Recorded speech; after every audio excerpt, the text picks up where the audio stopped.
This channel does not promote any violent, harmful, or illegal activities. All content provided by this channel is meant for an educational purpose only. আর শুরুতেই যে খবরের দিকে আমাদের নজর থাকছে, যতদিন যাচ্ছে ভাঙনে ততই বাড়ছে শাসক গুণ।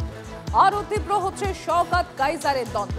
গতকাল সন্ধ্যে থেকে খুনের হুমকি পাচ্ছেন তিনি। শওকত মোল্লার নির্দেশে তার অনুগামীরা হুমকি দিচ্ছেন, ফের অভিযোগ তৃণমূল নেতা কাইজার আহমেদের। এই খুনি বাইক ছিনতাইকারী জমি লুটেরা যতদিন ভাঙড়ে থাকবে ততদিন সাধারণ মানুষের জীবন কোষ্ঠাগত করে তুলবে। তাই ভাঙড়ের আপামর সাধারণ মানুষের কাছে আমি আবেদন করব, যতদিন না জেলার সাংগঠনিক পরিবর্তন ঠিকঠাক হচ্ছে ততদিন না এদের ডাকে কোনো মিটিং মিছিলে যাবেন না। এবং যারা এই সমস্ত হুমকি দিচ্ছে তাদের মধ্যে 80% তাদেরকে জোর জবরদস্তি করে তাদেরকে দিয়ে এই হুমকি ভিডিওগুলো ছাড়ছে। এবং আমি ভাঙড়ের সাধারণ মানুষ মা বোনদের কাছে বলবো যে কলে কারখানায় রাস্তাঘাটে যেখানে সেখানে এদের মতো লোক যারা যাবে তাদেরকে ধিক্কার জানান। একসাথে এই খুনি সন্ত্রাসবাদীর বিরুদ্ধে আমরা গর্জে উঠি। সত্যজিৎ রয়েছেন আমাদের সঙ্গে। সত্যজিৎ, এই ভাঙড়ে তো অশান্তি উত্তর বাড়ছে এবং শুধু তাই নয়, যত 26-এর ভোট এগিয়ে আসছে তত এই তৃণমূল কংগ্রেসের গোষ্ঠী কোন্দল আরো বেশি সামনে চলে আসছে। একেবারেই বলা যেতে পারে যে বিধানসভা ভোটের ঠিক আগেই ভাঙড়ের তৃণমূল কংগ্রেসের সব থেকে বড় মাথা ব্যথার কারণ হলো গোষ্ঠীদ্বন্দ্ব। অর্থাৎ একদিকে শওকত মোল্লা এবং তার বিরুদ্ধে যারা সোচ্চার হচ্ছেন, মুখ খুলছেন, তারা হলেন কাইজার আহমেদ এবং আরাবুল ইসলাম। তারা একত্রিত মুখ খুলছেন। কাইজার আহমেদ বেশ কদিন ধরেই তিনি নানা রকম অভিযোগ করছিলেন এবং তার পরবর্তীতে সংযোজন গতকাল রাতে তাকে বিভিন্ন রকম ভাবে খুনের হুমকি দেওয়া হচ্ছে বলে তিনি একটি ভিডিও বার্তাতে তিনি জানিয়েছেন। শুধু তাই নয়, পাশাপাশি তিনি আরো দাবি করছেন যে ভাঙড়ের যিনি বর্তমানে দায়িত্বে আছেন তানাকে যতক্ষণ না পর্যন্ত এই ভাঙড় থেকে সরানো হচ্ছে ততক্ষণ পর্যন্ত শান্তি ফিরবে না। সেই মর্মে সাধারণ মানুষকেও পথে নামানোর জন্য তিনি আহ্বান জানিয়েছেন। কিন্তু এই ঘটনার পরিপ্রেক্ষিতে এখনো পর্যন্ত তোমাকে ধন্যবাদ। আর আপনাদের আরো একবার জানাই, যতদিন যাচ্ছে যেরকম আপনাদের জানাচ্ছিলাম, ভাঙড়ে ততই বাড়ছে শাসক কোন্দল।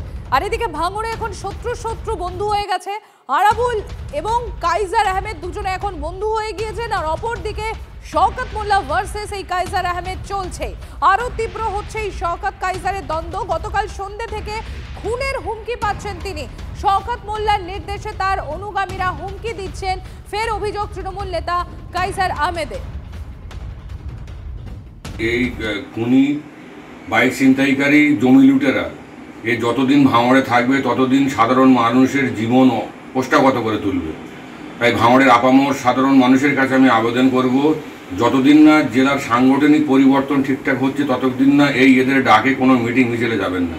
এবং যারা এই সমস্ত হুমকি দিচ্ছে তাদের মধ্যে 80% তাদেরকে জোর জবরদস্তি করে তাদেরকে দিয়ে এই হুমকি ভিডিওগুলো ছাড়ছে।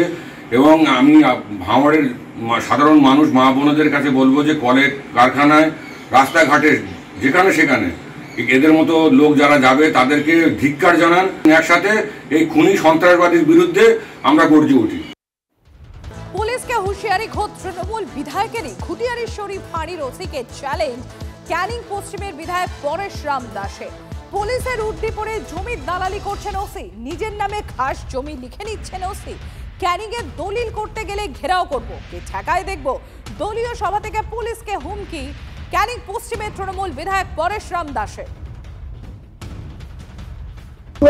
খুটিয়ারির যে ওসি আছে তার ব্যবস্থা তো আমি নেবো, এইটুকুই আপনাকে বললাম। তার ব্যবস্থা আমি নেবো।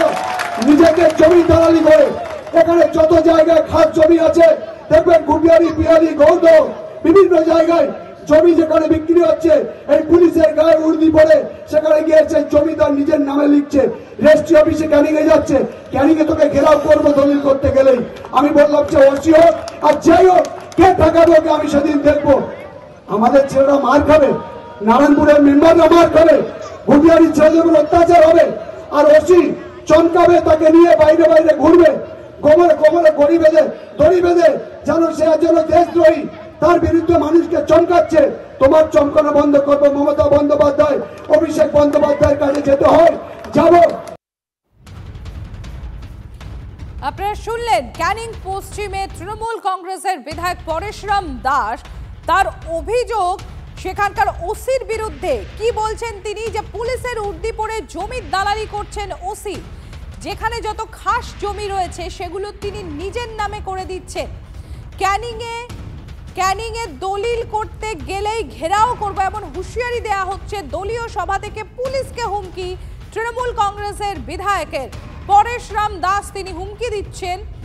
ক্যানিং পশ্চিমে তৃণমূল কংগ্রেসের বিধায়ক ঘুটিয়ারি শরীফ যে ফাঁড়ি রয়েছে সেই ফাঁড়ির ওসিকে চ্যালেঞ্জ ক্যানিং পশ্চিমের বিধায়কের। আর এই নিয়ে ক্যানিং পূর্বের বিধায়ক শওকত মোল্লা কি বলছেন শোনাই আপনাদের।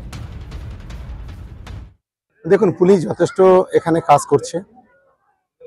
সমস্যা আছে কিছু একটা অংশের পুলিশ দুই একজন যারা একটু সবসময়ের জন্য তারা একটু নেগলিজেন্সি যাদের থাকে।